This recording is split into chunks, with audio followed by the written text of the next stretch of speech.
Oh, hey there. Sorry, I didn't see you come in the room. Yeah, go ahead, have a seat, make yourself comfortable. I'm about to record a podcast, so I hope that's cool. Is that cool? All right, well, yeah, I hope that's cool anyways, because we're about to start. Like the intro's it's about to cut. We're about to do the title, the intro thing. It's gonna cut. It's gonna go.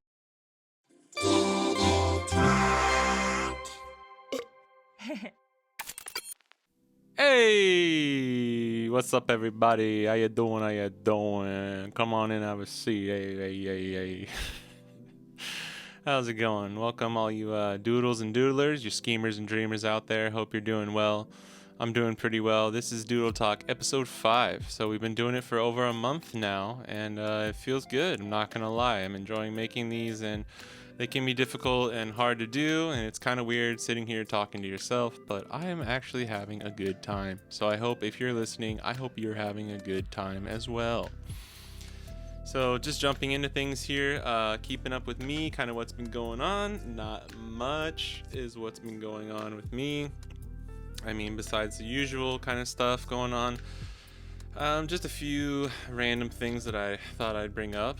Recently, I went to a book off. We have a book off near me, and in Japan, book off is like kind of like, it depends on the size, but sometimes this one's pretty big, and it's like whatchamacallit, like a hand-me-down, like second. Oh my gosh, I can't even remember the English for this. Like a secondhand store. There you go.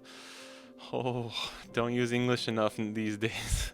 But yeah, it's like a secondhand store where and Book Off particularly has like lots of books. This one has like a bunch of games and like retro consoles and like tons of manga and stuff like that. It's super cool. If you ever visit Japan, definitely make sure you get to a Book Off or a Hard Off. Hard Off is a similar store, but they have like furniture and stuff like that.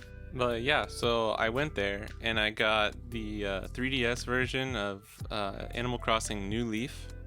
It's called Tobidase in Japanese, and actually the Japanese name for Animal Crossing is Dobutsu no Mori, which like literally translated means like animals forest. So, but it's kind of has like a cuter, like kind of like hanging out kind of vibe in like the Japanese, if you get the nuance to it.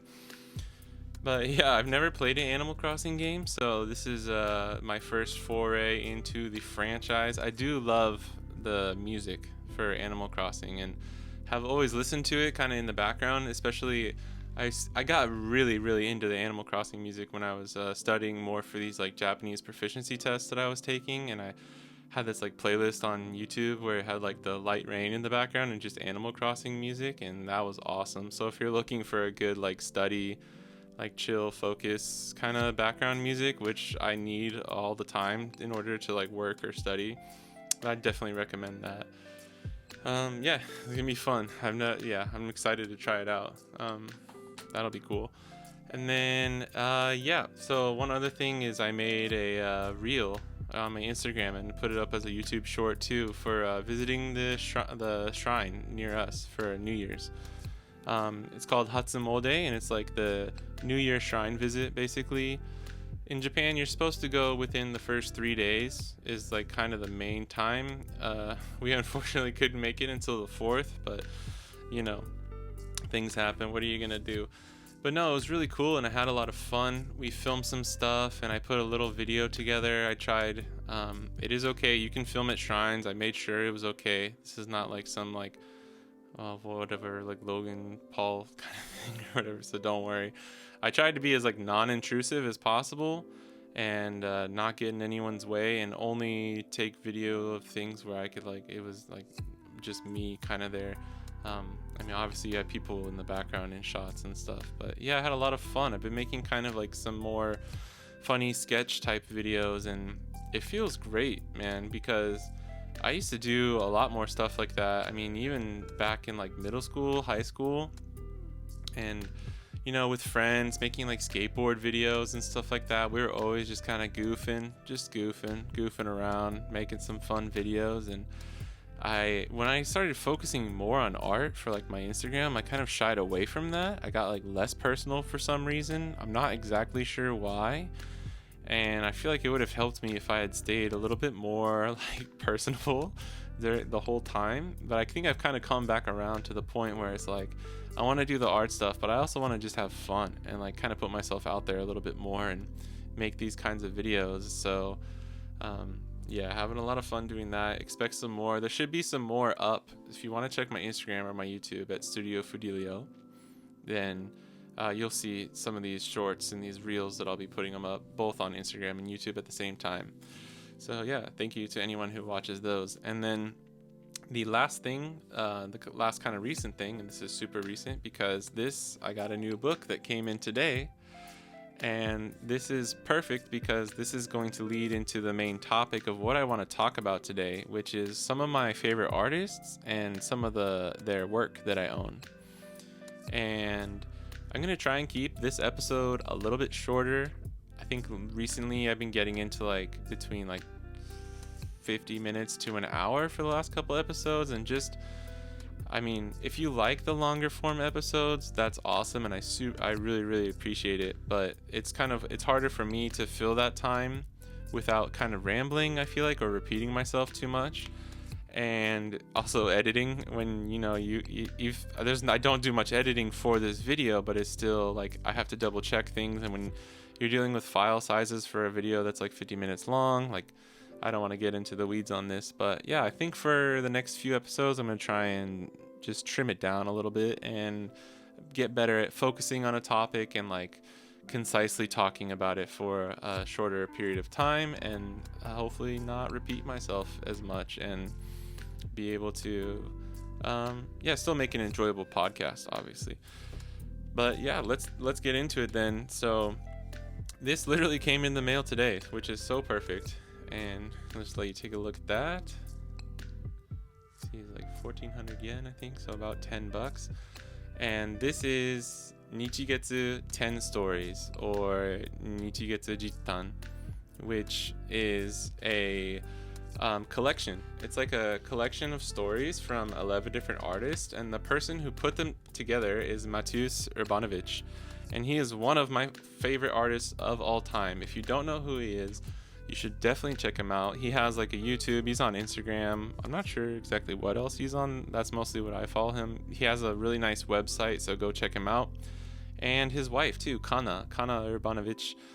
They both live in Japan, and I've loved his stuff for a really long time, and saw that he put together this book. And this actually has like a bunch of other artists that I really like too, like Ken Nimura, Heikala, and Atelier Sento, like a French duo that make really cool watercolors and stuff. And I mean, I don't want to bore you guys with too much details and stuff, but you can kind of get a little sneak peek. So they do have a this is in Japanese, obviously, and it'll take me a little bit longer to read and get through, but I should be able to do it. But they do have, if you're interested, because I'm assuming most of these my viewers or you guys all speak English, they have a digital edition in English that you can buy. You should be able to get it now, I believe. And if you go to Mateusz's website, you can see you can buy the digital edition in English on his Gumroad. And it says, you just get like a high resolution PDF. There's 215 pages, which 180 of them are comics. And then at the end they kind of have like some extra bonus stuff and some like artists bios kind of like character designs and stuff like that. It's really cool. I'm super excited to get into this, and I thought it was a perfect kind of segue into what I wanted to talk about, because this is the first book I think I've bought in a while, like physical book, and I always try and buy the artists that I like. I try and support them and buy their stuff, and I felt like almost like I'd been slacking a little bit, so that was nice to get that. And just for now, I'm gonna run through some books that I have by some artists. You may not know Mateusz or some of these other artists in here, but I encourage you to go check them out and go look them up. And I do have some other artists, like you're gonna know who they are, like they're really famous and stuff, but I still feel like I wanted to show kind of like some of my main inspirations, especially kind of growing up. And if this video ends up being fun or informative for people, I think I definitely want to do another one where I kind of get into maybe some more like obscure artists or people that you may not know as much, or even if I don't have physical copies of their work, we can talk about it. Just kind of show my main inspirations and stuff, because I love talking about art and other artists that I like. And, for the ones who aren't as well known, I think it's also great to like kind of promote them and get people aware of them and promote their work and stuff. So this is actually another book by Matthews that I have. It's called Tokyo at Night. And so Matthews does a lot of like kind of loose, rough Miyazaki style watercolors, and he also does sometimes these kind of like, he's really, really, really good at like background painting and stuff.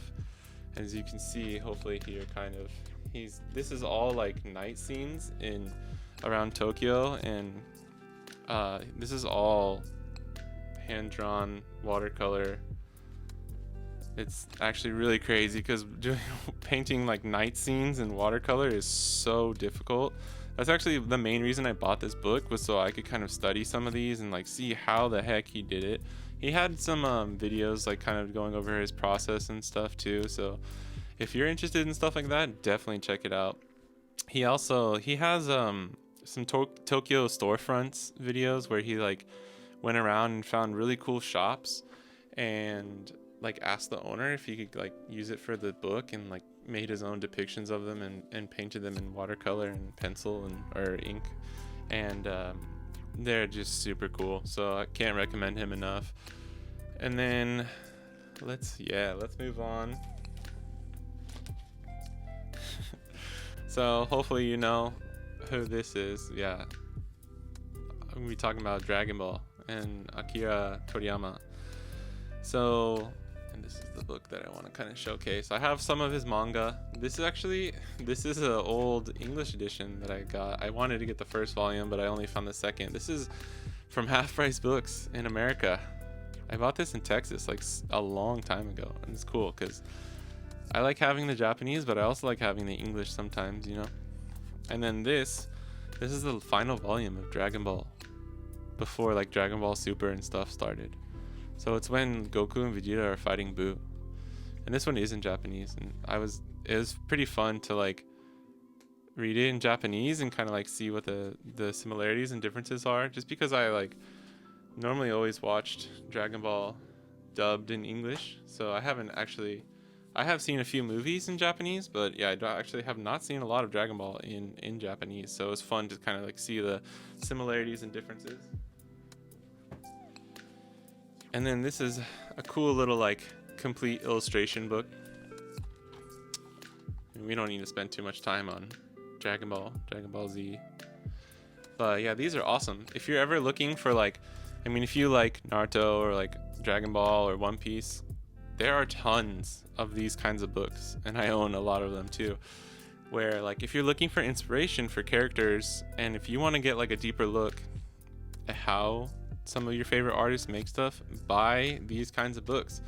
And if you're really lucky, you get like the character sketches, or like the first rough drafts of a character or something like that, where you get to like, you kind of pull back the curtain and you get to see like, oh, that's how they did it. Or like, I don't know if this is nerding out too much, but like seeing like especially with Oda for One Piece, like seeing his pencil lines and seeing like how he draws stuff and how he roughs things out, how he blocks out his characters. It's like, Miyazaki is another one too, and it's just like you can learn so much from. I actually like when I see these kinds of things, like if I only can see like the finished product, I don't like it as much. Just for these kinds of illustration books, like if they have some of the deep dark secrets of when they were doing the first rough in pencil and stuff like that, that always to me is like, ooh, that's like the real juicy stuff.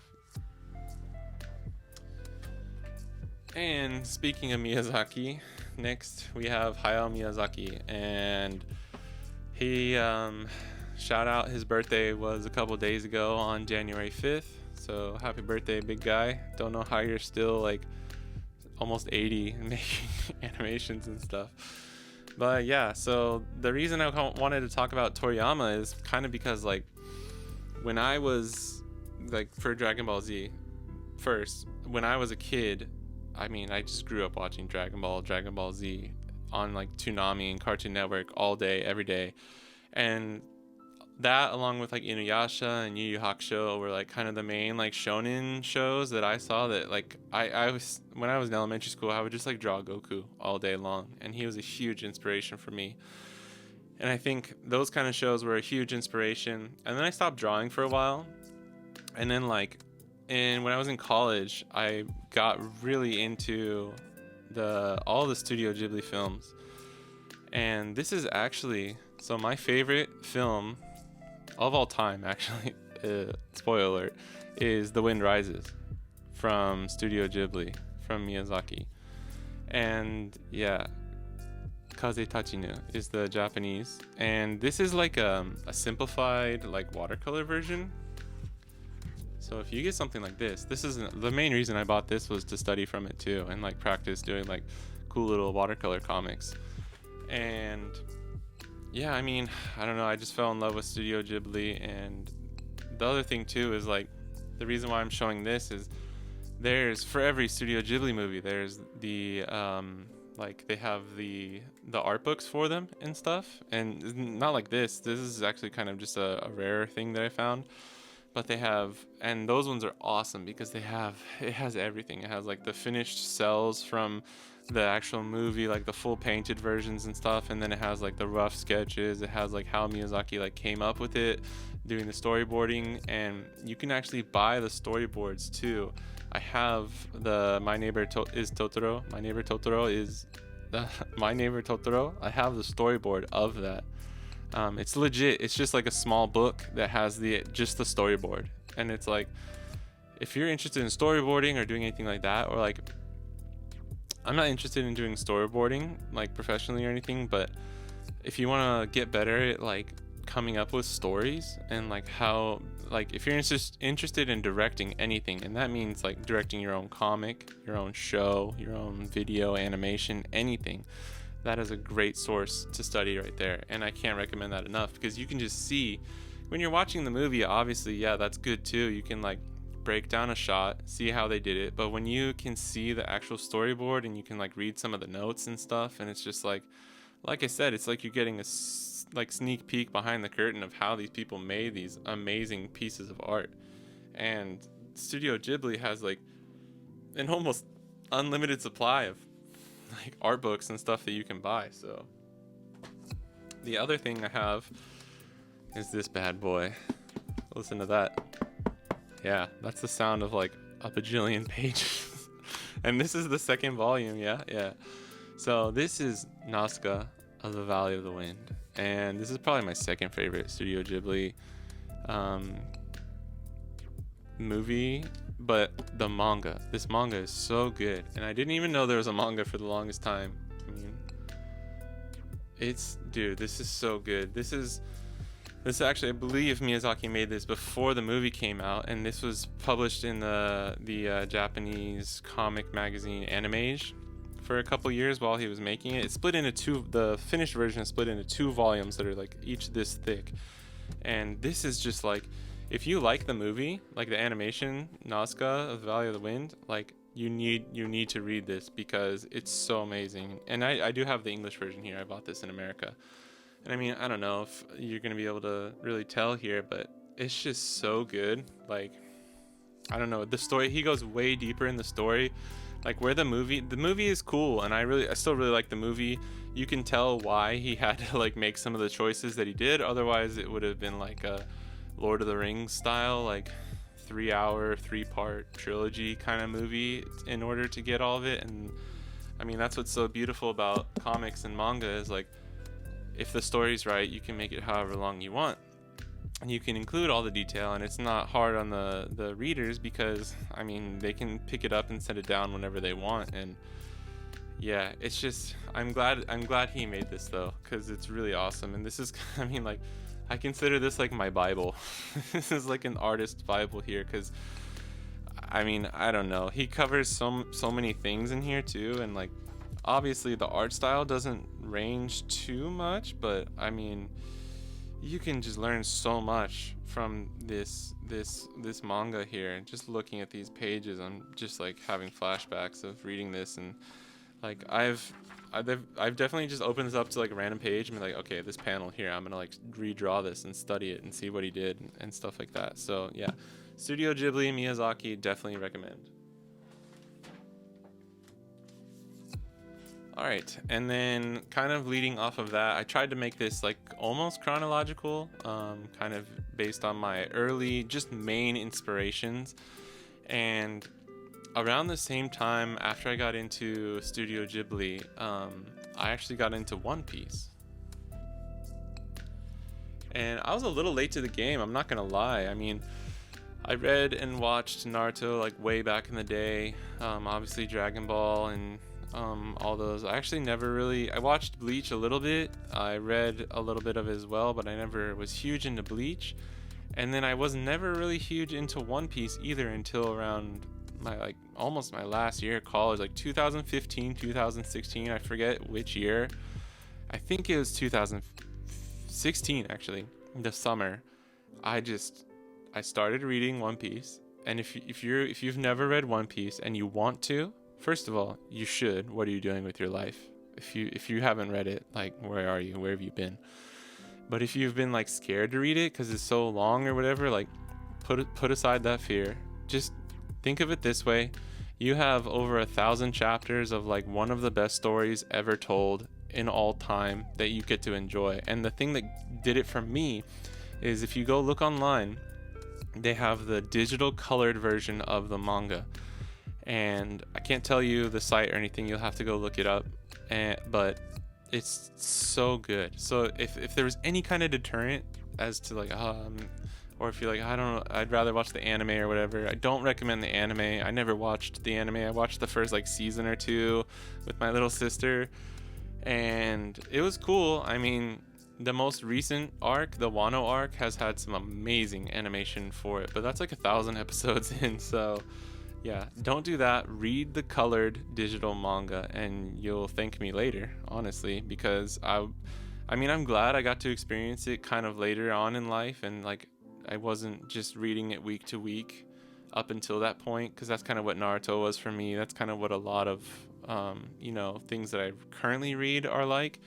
I mean, I'm caught up on One Piece now. They don't have it all the way caught up. It's like they're probably like 50 or 60 chapters behind, I believe. But that's not even that much. So by the time you catch up, it takes a couple chapters to get used to reading it in black and white. But I mean, come on. And so I bought this a while ago. This is they do these art books occasionally, and they're called color walks. And each of them has like a different name, like a different like animal name. I forgot. I don't know if this one has a name. Yeah, the first few, I'm not sure if they do, but like, yeah, there's like lion, wolf, tiger, all the names, monkey or whatever. They're super cool.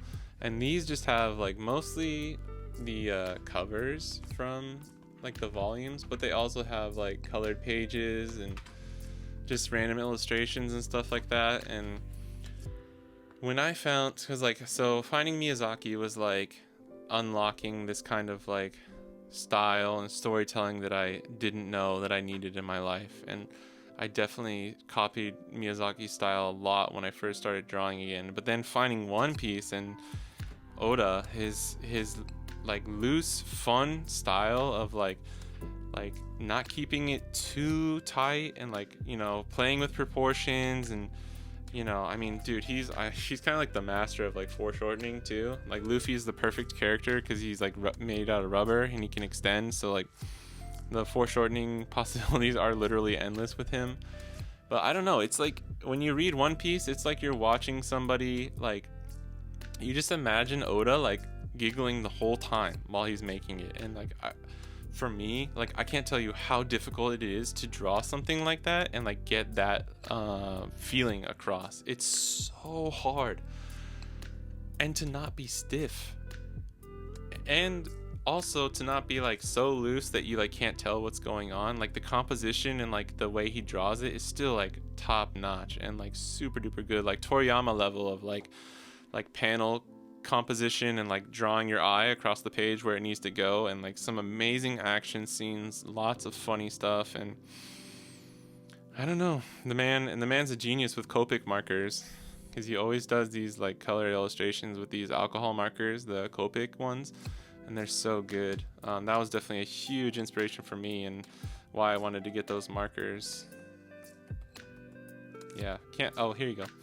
And it's got some like this is what I was talking about earlier, like seeing those characters and be like, oh my gosh, or like this character was supposed to be this but he ended up turning into this, like so amazing. But yeah, Eiichiro Oda, One Piece. All right, and now on to the last one. I wanted to not just do a bunch of like shonen people that might bore you to death. Like, yes, Sam, I know One Piece is famous and a lot of people like One Piece. Thank you very much. So I wanted to show, this is another one of my favorite artists of all time, up there with Mateusz Urbanovic, honestly, if not more. And her name is Little Thunder, and she's based out of Hong Kong. And she's another really amazing watercolor artist. She does different mediums and stuff, but I think you'd probably say like her main thing is like pencil and watercolor, but she does digital and stuff like that too. But basically, I mean, let me just show you here. This is a comic that she made. It's called Wakame and Wave and Infinity, and it's really awesome. This is like it's kind of like a trippy, like like quantum mechanics, like multi-dimension, like multiverse, kind of like parallel multi-timeline kind of adventure where like it skips around and like kind of switches, and it's like, but it doesn't take itself too seriously, so you don't have to worry too much about like where's it at, like what's going on, is this supposed to make sense? Like some of it you just kind of go along with, but yeah, she's amazing, and I followed her for a while, and I actually got to go. She does exhibits every now and then, and she had a couple. She's had a few in Japan, in Tokyo, and like 2 times ago, I wasn't able to go, and I was so bummed. But then she had another one that happened. Man, I don't even know if that was last year. It might have been like a year and a half ago. But she did it for this, and it was this series called Scent of Hong Kong. And this was so awesome. I got to go see a lot of these paintings and drawings like in person. And I think it was in Shibuya or Shinjuku. But yeah, I mean, just like, she kind of does a lot of like fantastical drawings of the mundane, like ordinary. And has like kind of some reoccurring characters. This is one of my favorite pieces of hers of all time. I don't know why, I love red a lot, so that one kind of spoke to me. And obviously, I'm showing this on a book, like through this camera. It's way better in person. But yeah, she's awesome. And if you have never heard of her, Little Thunder on Instagram, and she has a Patreon as well. I don't think she really has a YouTube. I'm not really sure. Mostly just Instagram. But yeah, that's it for all of the artists. And if there was any one of those that, I mean, I'm sure you knew about like One Piece and Dragon Ball and Studio Ghibli, but if you didn't know about some of those books, which hopefully if you didn't, it kind of like inspired you to want to like go check them out, buy them for yourself, and get yourself a copy. Because the other topic that I wanted to talk about just really quickly before we wrap things up is like why it's important to buy things from your favorite artists, and like why it's important to support them. Because, someone like Toriyama, who's obviously has probably enough money by now, I'm not so worried about going and like, oh, I need to make sure I buy that manga volume or else he's going to be out of work. Like, obviously, no, people like that are probably going to be fine. It's always helps if you can buy their stuff. It's fun to support the people you like no matter what. But for the main point of what I'm trying to say is like, for those people, like when I saw Mateusz put out this like anthology collective thing, and I saw like, oh my gosh, like, oh, I know like almost all of the people that were included in like working on there, like I immediately pre-ordered it. That's why I forgot it was even coming today. When it came in the mail, I was like super excited. I was like, oh yes, nice, that's awesome. But yeah, like for me that was a no-brainer. It's like I gotta buy that. Like not only did I really really want that, but I was like, oh, and I can support him and hopefully all the artists who are included within it. Like hopefully I'm hoping they get some of the cut too, you know, because like I mean I'm an artist, so I know the struggle. And for any of you non-independent artist people out there, if you're listening, you know, you may not feel the need. And I don't think there's a bias here, because I know a ton of people who like aren't artists themselves who like buy more art than I do, or like go see more music than I do, and or like than a lot of other people, and that's awesome. That's so amazing. So I don't think there's any like, just because you're an artist doesn't mean you're going to buy stuff, and just because you're not an artist doesn't mean you're not going to buy stuff. So I don't want there to be any kind of bias there. But if you are an independent artist and you are like trying to sell yourself, sell your art and stuff, you know the struggle. And like you also know how good it feels when someone like buys something from you or commissions something from you, or like just even gives you like a word of encouragement in person or on social media or something. Like a little can go a long way, especially when you're like as small as like I am, or like just starting out. Like having somebody kind of give you encouragement or motivation, whether it's through words or like buying something from you, I feel like that can go so far. And I mean, obviously more than that too, the monetary aspect of it, where it's like if you can support yourself doing what you want to do, or like in some fashion of like mostly doing what you want to do, like that's the goal for, I'd say, probably almost every single artist out there who's trying to make it on their own, you know.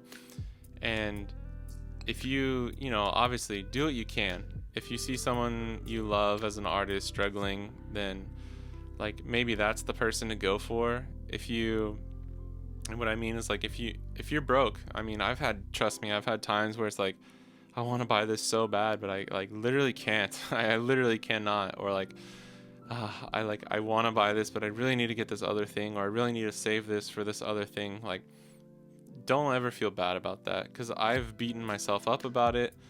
And most of the time it's like you can always get around to it later if it's not just like some limited time release. Or I know some smaller artists can't just have stock of things to sell again later. So sometimes it is like now or never, and unfortunately if you're not in a position to buy it at that time, it's like, you know, let it go. Don't worry. Like know that they're gonna probably make something new soon, and then you can support them that way. Or when you do get some spending cash, some money to spend, you can, you know, buy something else from them, or, you know, commission something from them, and consider that like your way of paying them back. And yeah, like obviously you don't need to feel beholden to anyone to pay them for things, but it's just so nice to support them. And you know, there's other ways of doing it too. Like a lot of people have Patreons. Like I think Little Thunders was pretty inexpensive, so I joined her Patreon, and she puts like watercolor videos of like process videos. I was like doing her watercolors, or like digital time lapses of stuff she makes on her iPad and stuff like that. And there's a few others, like there's a few Patreons or people that I support that's just like $1 a month, which is like kind of my budget. Like maybe some people I could do up to $5, but that's kind of hard. And if they have a $1 or $3 tier, like then that's something good you can go for if you don't have a lot of money. Or, you know, if they have a Twitch, if they stream, or if they have YouTube, I think you can do like super chats and tip people now too. I'm not 100% on that, but yeah, there's a lot of ways that you can just give people like a little bit of money or show your support. And as an artist myself, and on behalf of all other like independent artists, I'm sure the sentiment is the same. Just like thank you to anyone who like buys work, like tells people about work in person or on social media, like likes a video, because you know, like YouTube, you getting some subs and likes, like that's so important. Or like reposting or resharing stuff on Instagram. Just like thank you so much if you take any time out of your day to do something like that. Because, and if you're an artist doing that too, keep up the good work, because I think showing the love like breeds motivation and like creates a pretty good community. and within a lot of artists, which is something that's kind of refreshing to see. And that's actually a topic I do want to delve into later, of kind of like the artistic community, the artist community on a lot of social media, where I've seen some really refreshing positive stuff out there. And yeah, promoting each other and getting other people to buy other people's works and stuff like that. It's just all that is really, really important. And I just wanted to take a little bit of time today to show you some of my favorite artists and the physical copies of books that I have. For like some of those artists, I have a lot more stuff too. I just didn't want to like bog it down and bore you guys with like just showing you a bunch of books. But yeah, I have a lot of books, and it feels good, and it's great for reference, and like just having them. I feel like when I look at this bookcase that's right next to me, that's pretty big, pretty tall, and like filled almost completely, like, if you're a book lover, you know this feeling too, because I read a lot of like just regular fiction and stuff too, but it's like it gives you a nice warm feeling when you see all those books. So yeah, go out there and support your artists that you like. If you like somebody, let them know. You don't have to, like, being a lurker is totally fine, but giving a nice little encouraging comment, or like going and supporting them and buying their stuff, like, there's nothing better, man. There's nothing better. So hopefully if you're watching this, when you're finished watching this, go buy something from one of your favorite artists and feel good about it, and keep doing it. And whenever they make new stuff, go buy more stuff from them and keep the cycle going, because if you don't, then artists will disappear technically in some like possible way. And I think our society really needs art and music more than people give it credit for, because if you had no movies to go watch, if you had no Netflix to come home to and watch, if you had no music to put on during your 2-hour commute, stuff like that, man, like little things we all take for, I do it too, I take stuff for granted. I will definitely, it's hard with Spotify too, because it's like, I'm paying for Spotify and I want to support the artist as well, but then it kind of like doubles down, and it's really hard to make a choice of like, okay, who can I buy the album for, and what can I buy to support them? Is buying a ticket going to give them more money? So I know it's hard sometimes, and you feel pretty stretched thin, like a piece of butter stretched too thin on a piece of toast, as Bilbo once said. But yeah, I mean, art and music is super important. Change my mind. But I bet you can't, because it's we all need a little bit of art and music in our lives, and we all need to go support our favorite artists. And if you can see them locally, that's even better too. Go see them at a con or something. But yeah, for now, that's it for this episode. Thank you guys for listening and watching. I hope the little bit shorter episode was better, maybe. We'll try out this for a little while longer, but for now, yeah, thank you, and I will catch you guys in the next one. Peace.